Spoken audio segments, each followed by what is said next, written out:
চলো তোমাদের সাথে আমার জীবনের আরো কতগুলো গুরুত্বপূর্ণ মানুষের সাথে পরিচয় করিয়ে দিই। সেদিন ছিল টিচার্স ডে, মানে শিক্ষক দিবস। লাস্ট 2-3 বছর ধরে পড়ায়, যার কারণে আমার এখন বর্তমানে বেশ অনেকজনই স্টুডেন্ট রয়েছে। সত্যি বলতে এর আগে যখন আমি পড়াশোনা করতাম মানে ব্যাচে, তখন এরকম টিচার্স ডে সেলিব্রেট করতাম সব স্যারেদের, কিন্তু এরকম একটা দিন আমার সাথে হতে চলেছে সেটা আমি কখনোই ভাবতে পারিনি।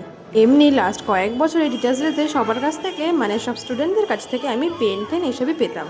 এই বছর প্রথম অনির উদ্যোগে বলতে পারো বেশিরভাগটাই কেক আনা হয়েছিল, বেলুন দিয়ে সারা ঘর সাজানো হয়েছিল, যার জন্যে আমার বেশ ভালো অন্যরকম ফিল হয়েছে।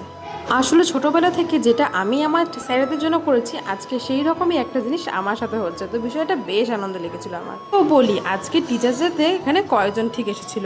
অনি ছিল, গুনগুন ছিল, পিপো ছিল, পিপিন ছিল, এদিকে ছিল আমাদের ছোট্ট অতিথি, আমার সব থেকে বড় স্টুডেন্ট পুদু।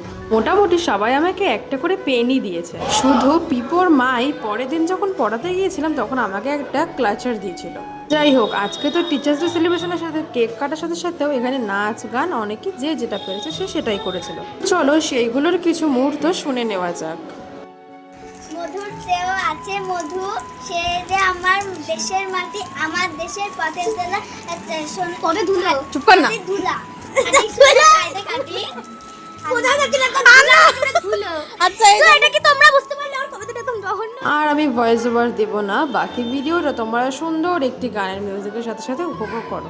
শেষে এটাই বলবো, আমার ছোট ছোট এই ছাত্রছাত্রীদের উদ্যোগে এত সুন্দর একটা দিন ওরা আমাকে সারপ্রাইজ করেছে, যার জন্য আমি খুবই খুশি। সবাইকে বলতে চাই আই লাভ ইউ।